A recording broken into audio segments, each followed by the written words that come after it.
When I'm not diving deeper and deeper into the search terms that Google uses to find my audience, I like to answer questions and comments that I get on YouTube, so let's get to it. In the beginning, did you have trouble using your pinky finger? Was there a method that you used to overcome this? Oh, of course, everybody has trouble, right? This is probably the hardest thing for beginners. I remember when I was teaching, it was so hard to get people to use their pinky. You'll go so far out of your way to contort your hand in ways you've never even imagined just to avoid using your pinky finger. So I intimately remember how difficult it was, but I do have some stuff that will probably help you kind of take care of this. Because, again, like everything else, over time it just naturally gets better, but there are ways to speed this up. In fact, like if you look at like the reach of my fretting hand from my pointer finger to my pinky finger compared to my non-fretting hand, it's like a pretty sizable difference that just happens over time without really even thinking about it. But having it be useful is such a game changer because, again, more fingers are better, am I right? So the first thing we're going to do is we're going to take all the chords in the two most common keys on guitar, key of C and key of G, all right? So I think one thing that will help you a lot, besides just using your pinky, is playing a C major chord like this. Okay? So instead of playing it like this, where your ring finger is on the root note C, 3A, 2D, open G, 1B, open B, put your pinky where your ring finger is and put your ring finger on the third fret of the low E string. Okay, so you've seen this maybe notated in songs as a C/G chord, a C chord with a G in the bass. But because G is in this chord already, it's the same chord, just counts as maybe like an inversion, all right? Now what this does though, is it sets your hand up in a way that you can play so much more efficiently, and you're actually gonna be able to get your pinky in the game a little more. Right now my pinky is locked to the third fret of the guitar. In fact, if I go and play through all the chords in the key of C, which we'll go over one at a time, it's gonna look like this. C major, D minor, E minor, F major, G major, A minor, 7, C. Okay, so I'm reforming my fingers in a way that makes sense instead of going C, E, F, G. You see, like, just the way my elbow moves around, I think there's like a huge connection between how you approach the fretboard with your hand and how much you have to jam your pinky in the right place, right? Like if you're going from a C to a G, you're like this, your elbow kind of naturally pops up, right? And then what I see so many beginners doing is they're trying to get their pinky back from a very uncomfortable position that kind of just makes your hand all messed up, right? So doing this is going to be the most helpful thing. So again, there's that C/G. I'm going to go from here to a D minor chord, okay? So again, that might seem difficult at first, but every finger gets assigned to a fret here, okay? See how my ring and pinky on the third fret, middle finger second fret, pointer finger first fret. This is the whole efficiency thing, where now it's just a matter of finding the right strings. So now my pinky drops down to the B string, my middle finger just drops down a string to the G string second fret, and my pointer finger just drops down a string to the high E string, right? So C major, D minor. Okay, that's the first thing that you can do. Just back and forth between C/G and D minor like this to get your pinky in the game, which I think is way easier than having to stretch like that for a D minor, okay? It's much easier in general. Now for E minor, all you just do is take your middle finger and just track it along the same fret, and then pop your ring finger behind it for the third chord in the key, E minor. And then for F, we're not gonna play a bar chord F to make ourselves more difficult. We're just gonna get this middle F major 7 if you want to call it this. And again, it's the same thing as the C/G. Keep your pointer finger there, move everything else down together, which we're going to get more to this concept in just a second. Down together to F major. Now this is the tricky part, playing G major like this. This took a minute for me to really kind of realize, but again, you'll be so thankful that you start doing it like this, where your ring finger, again, it's just like C major, string lower, so now it's 3, E, 2A, ring finger, middle finger, and have your pinky grab the third fret on the B string, or the high E string. Same chord, really. There's G major, and then now your middle finger goes down a string to A minor. Your pinky's kind of a free agent here. If you can hit the third fret on the high E string, it makes it an A minor 7 chord. I think it sounds even better in some context. And then back to C. So 1 chord, 2, 3, 4, 5, 6, 1.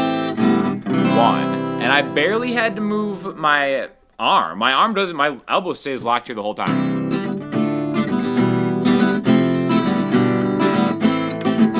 Okay, it's just finger work, all right? It's not like, You don't do any of that, get jumping around and dancing. The next thing is key of G, all right? You can do the same thing. Start off with this G major chord. I really just, I can't stress that this is probably the most important part if you're just starting out. Just try to make the G major chord like this. It'll really help everything out because your pointer finger is already in position to kind of get down there for the C major, all that kind of stuff there. The next thing we're gonna do is we're gonna go to C major as the 7 chord, or that C/G again, and then we're gonna slide this down 2 frets, and we're gonna play our D major chord like this. It's just a C/G, 4th fret, 5th fret. Move the whole shape together. G, C, D. Granted, it sounds a little different than G, C, but it's really the same vibe. And then for E minor, we go here. Okay, this is going to be the most difficult part of this method, I guess, because now we have this space, this minor third space where it's 7E, 7A, 5D.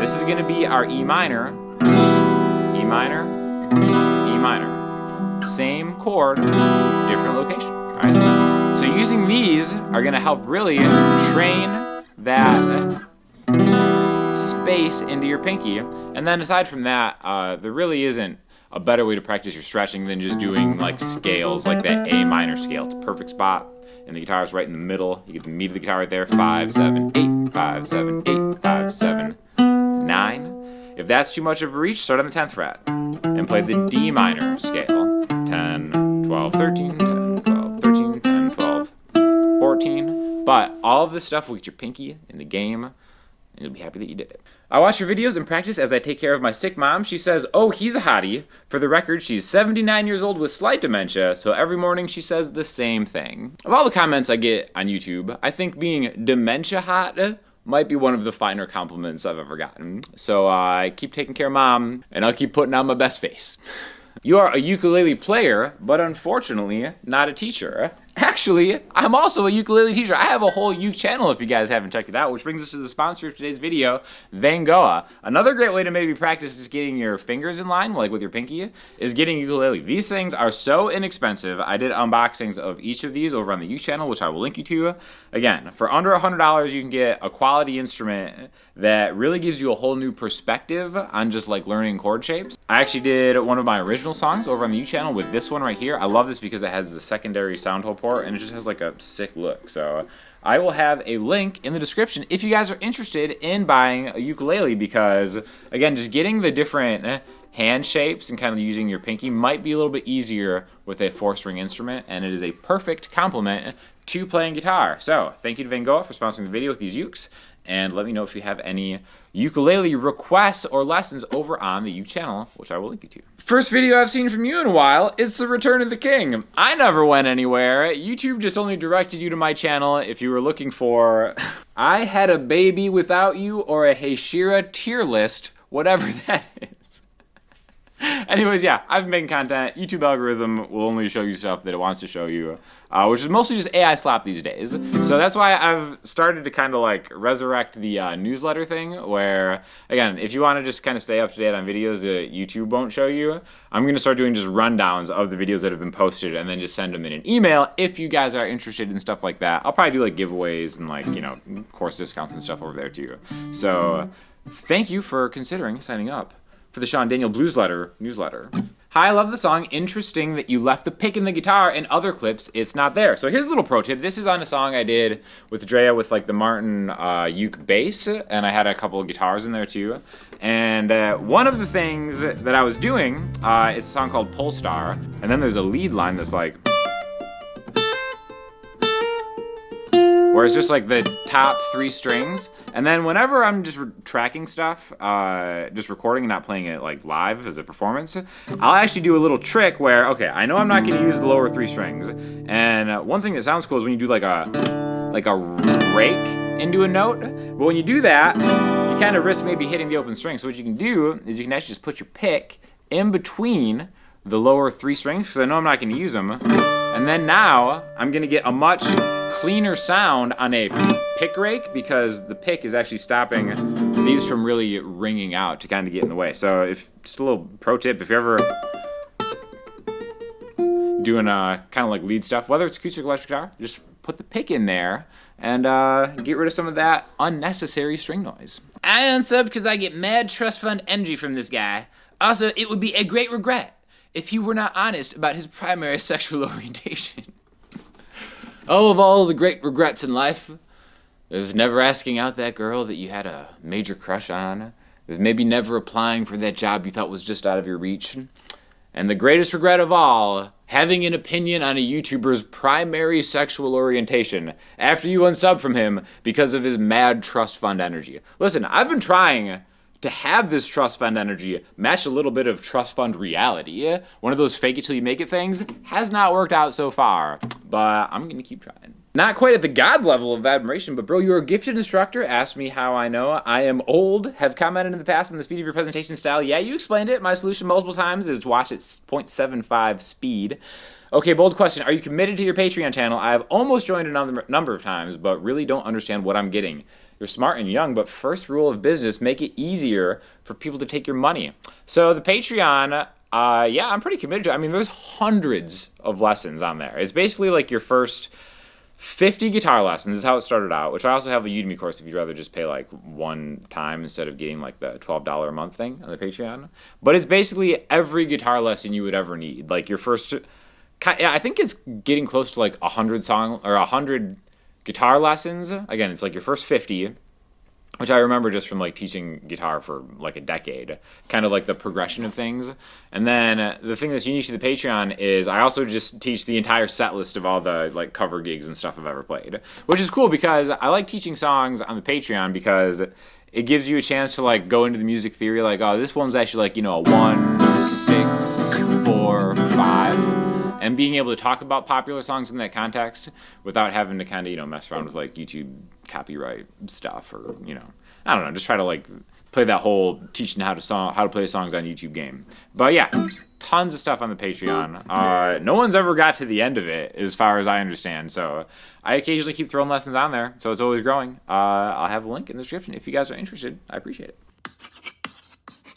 For listening homework, I'm going to throw you to one of my favorite artists. His name is Valley Boy, and his newer stuff is just so fire. This is a song called Gollum, one of my favorite songs of the year for sure. Check that out. Thank you again to Van Gogh for sponsoring the video. Grab yourself a uke if you're fancy. Hit me up in the newsletter or the Patreon or the comment section. Let me know what kind of lessons you would like to see, and I will talk to you guys in the next video. Thanks so much.